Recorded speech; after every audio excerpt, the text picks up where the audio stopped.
अस्सलाम वालेकुम students, this is sir Saad your maths teacher. Students, chapter number 4 factorisation continue है। Last video lecture तक हमारी आपसे बात हुई है कि क्वेश्चन नंबर 1 में पार्ट 6 को फैक्टराइज करके कैसे सॉल्व किया गया। अब जो है आपकी आगे की डिस्कशन ये है कि फैक्टराइज द फॉलोइंग की एक्सप्रेशन चेंज हो चुकी है, टोटली चेंज हो गई।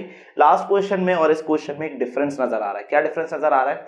ऑब्जर्व कीजिए, अगर आप यहां पूरी एक्सप्रेशन में से कुछ कॉमन लेना चाहें तो नाकाम हो जाएंगे। देखते हैं, यहां पर 7 कॉमन कंसिडर कर रहे थे इसको देखकर, पर यहां पर आपको 7 नजर नहीं आया। आपने कहा सर इस आइडिया को ड्रॉप करें क्योंकि 7 हमारे पास कॉमन नहीं लिया जा सकता। मैंने कहा ओके 7 नहीं, कुछ और ट्राई करते हैं। तो आपने कहा सर यहां पे x गिवन है, यहां पे x गिवन है, पर यहां x नहीं है।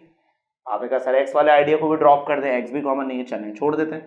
चलें z को ट्राई करते हैं। यहां पर z कॉमन है, यहां पे z कॉमन है, यहां पे z है, पर यहां z नहीं है। इसका मतलब पूरी एक्सप्रेशन में से होल आप कोई भी चीज कॉमन कंसिडर नहीं कर पा रहे। तो क्या हम इस फैक्टराइजेशन को छोड़ दें? क्या हम ये सोचें कि इस क्वेश्चन में कोई एरर है? ऐसा हरगिज नहीं है।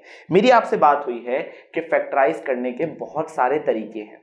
अभी लास्ट क्वेश्चन में हमने जो कॉमन कंसिडर किया था वो पूरी एक्सप्रेशन में से था। अब स्टूडेंट्स यहां हमने ऑब्जर्व कर लिया कि पूरी एक्सप्रेशन में कोई भी चीज एक साथ कॉमन नहीं ली जा रही। तो हम क्या करेंगे, हम इसको स्प्लिट करेंगे 2 पार्ट्स में, 2 नहीं 3 पार्ट्स में, 3 नहीं 4 पार्ट्स में। मतलब अपनी कन्वीनियंस को देखते हुए हम इसको स्प्लिट करेंगे, उसके बाद कॉमन लेंगे। अब ऑब्जर्व करते हैं इस चीज को, नोट कीजिए, मैं हाईलाइट कर रहा हूं कुछ चीजें, नोट कीजिए जरा कि यहां पर 7x लिखा है और यहां 7z लिखा है। इसका मतलब ये हुआ कि 7 कॉमन तो है, 7 प्रॉब्लम नहीं है, पर प्रॉब्लम क्या है, ये वैल्यूज प्रॉब्लम क्रिएट कर रहे हैं। तो क्यों ना मैं इसको अरेंज करके लिख दूं, इसको अरेंज इस तरह से करूं कि पहले मैं लिखूं 7x, उसके बाद मैं लिख दूं 7z। ठीक है, क्या किया, कुछ नया काम नहीं किया, पहले 7x लिख दिया, उसके बाद 7z लिख दिया। यहां तक बात समझ में आ गई? क्या बच गया स्टूडेंट्स? बाकी चीजें जो बच गई उसको आप एज इट इज कॉपी कर लेंगे अपनी जगह पर। ठीक है, अब जरा ट्राई करते हैं, दोबारा ट्राई करते हैं। 7 कॉमन आ रहा है, यहां पे भी अवेलेबल है, यहां पे भी अवेलेबल है, आगे नहीं है। तो क्यों ना हम एक काम करते हैं, इन दोनों को सॉल्व करते हैं अलग और इन दोनों को सॉल्व करते हैं अलग, शायद फैक्टराइज हो जाए फिर। ठीक है, ट्राई करते हैं। यहां पे 7 कॉमन है तो आपने यहां पे 7 को कॉमन कंसिडर किया, उसके बाद आपने एक ब्रैकेट लगा दिया। आगे मत जाने दीजिए क्योंकि हमने उसको ब्रेक कर दिया है। आगे वाली चीज को सेपरेट सॉल्व करेंगे, इंडिविजुअल सॉल्व करेंगे। ओके, 7 कॉमन लेने के बाद दोनों एक्सप्रेशन में क्या डिफरेंस है, 7 यहां भी है, 7 यहां भी है, पर यहां बाहर x को कॉमन नहीं लिया गया, तो लिहाजा अंदर क्या लिखना पड़ेगा, x लिखना पड़ेगा। ओके, सेंटर में प्लस का साइन आ जाएगा। 7z और 7 में क्या डिफरेंस है, z का डिफरेंस है, z का डिफरेंस है, तो आपने यहां पे z लिख दिया।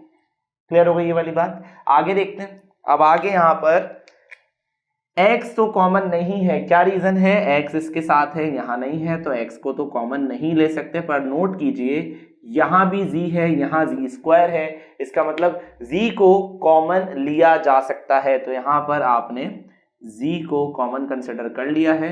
अब बताइए अंदर क्या लिखना चाहिए, डिफरेंस देखें क्या डिफरेंस है।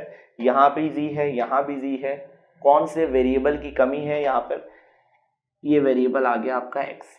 ठीक है, z स्क्वायर और यहां z, डिफरेंस क्या है, यहां बाहर एक z लिखा है, यहां 2 z लिखे हुए। यहां पे दिखा देता हूं आपको डिफरेंस कैसे पता करते हैं। ये ऊपर वाली वैल्यू है, ये नीचे वाली वैल्यू है, डिफरेंस चेक करना है। यहां से एक कैंसिल, यहां से एक कैंसिल, तो डिफरेंस क्या है आपके पास, एक z का डिफरेंस है। तो क्या यहां पर क्वेश्चन कंप्लीट हो गया?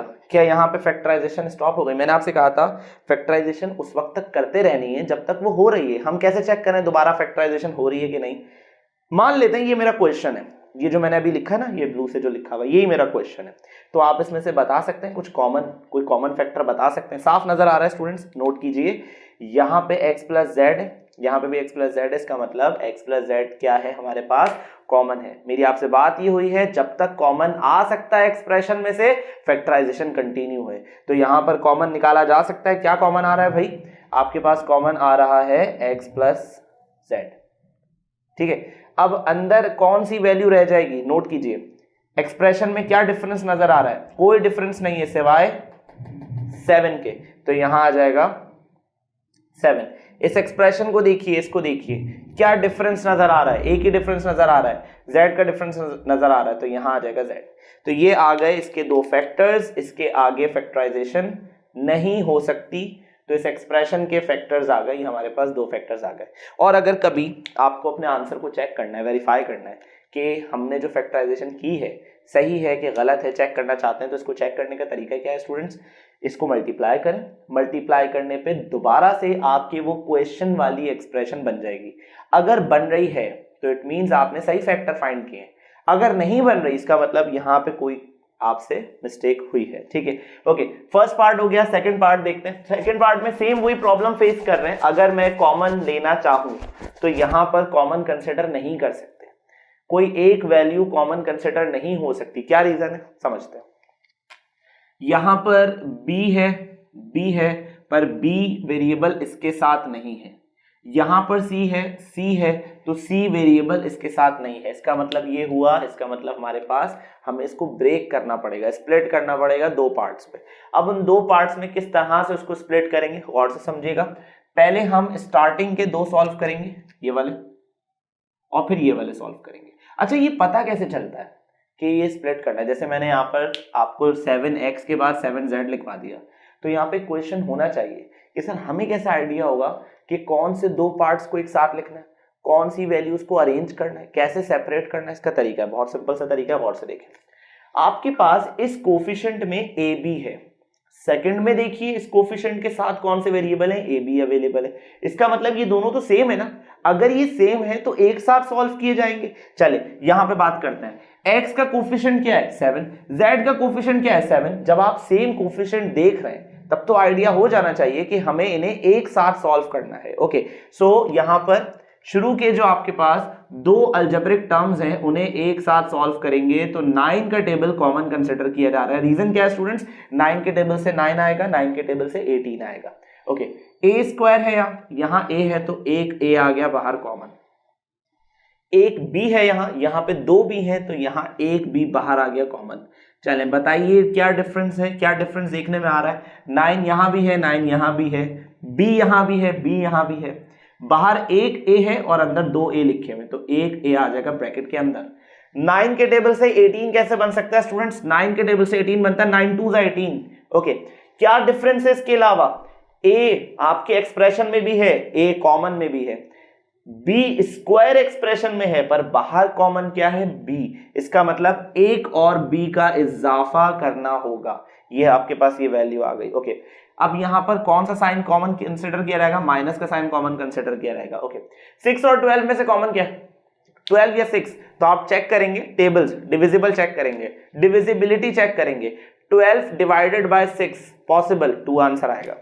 6 डिवाइडेड बाय 12 0.5 आंसर आएगा। हम डेसिमल वाली मैथ्स तो पढ़ नहीं रहे, तो आपने यहां पर 6 को कॉमन कंसीडर कर लिया, क्योंकि 6 के टेबल से 6 भी आएगा, 6 के टेबल से 12 भी आएगा। ओके, अल्फाबेट में क्या कॉमन है, अल्फाबेट में सी कॉमन है। अब रिमेनिंग अंदर क्या रह गया, अंदर इस एक्सप्रेशन में ए रह गया, माइनस माइनस प्लस। यहां पे एक चीज बहुत गौर से सुनिएगा, स्टूडेंट मिस्टेक क्या करते हैं, मिस्टेक ये करते हैं वो देखते हैं माइनस लिखा हुआ है, same to same minus copy कर लेते हैं। स्टूडेंट्स, जब हम फैक्टराइजेशन कर रहे हैं ना, तो हम सिर्फ नंबर्स और वेरिएबल्स को कॉमन नहीं ले रहे, हम साइन तक को कॉमन ले रहे हैं, ये भी बात याद रखें। तो अगर यहां मैं प्लस लिख रहा हूं, उसका रीजन है, क्या रीजन है, माइनस माइनस प्लस बनता है, इसलिए यहां प्लस लिखा जा रहा है। ठीक है, अच्छा 6 के टेबल से 12 कैसे आएगा, 6 2 12, और ये सी के बजाय आपने यहां पे बी लिख दिया।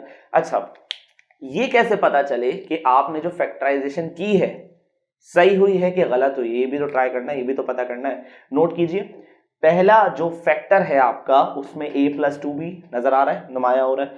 सेकंड में भी a + 2b नजर आ रहा है, इसका मतलब ये हुआ फैक्टर सही बने।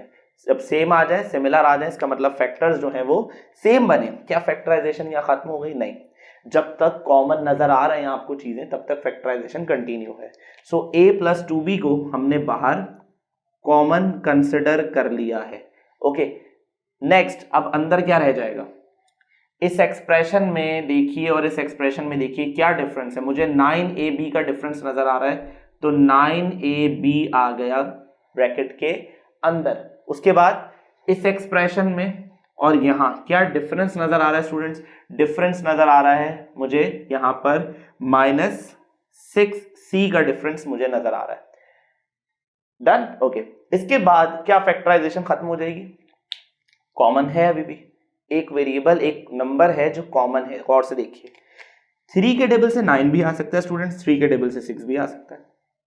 तो जब आपने ऑब्जर्व कर लिया कि अभी और फर्दर कॉमन लिया जा सकता है, इसका मतलब फैक्टराइजेशन यहाँ खत्म नहीं हुई, तो आपको और कॉमन कंसिडर करना पड़ेगा। तो कॉमन कंसिडर करते हैं, पर अब ब्रैकेट के अंदर काम करना है तो हमें कर्ली ब्रैकेट डालना पड़ेगा।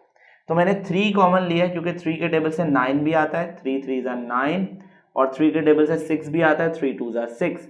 इसके बाद ये क्वेश्चन कंप्लीट हो गया। 3a + 2b 3ab -2c, तो ये हो गया इसका आंसर, ये बन गए इसके फैक्टर्स।